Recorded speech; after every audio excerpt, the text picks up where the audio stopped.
person who delays to come to the church, never, he will never enter heaven.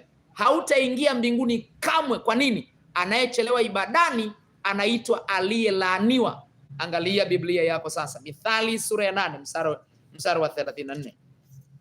Mithali sura ya 8. Mithali sura ya 8 mstari wa 34. Ana heri mtu yule. Neno heri Kiingereza ni bless.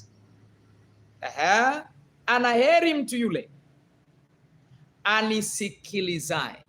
Manake amebarikiwa mtu yule anisikilizaye, akisubiri siku zote malangoni pangu.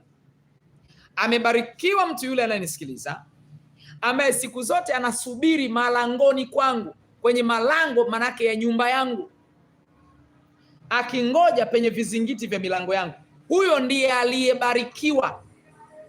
Yule anayesubiri kabla hata mageti hayajafunguliwa, huyo ndiye aliyebarikiwa. Lakini yule ambaye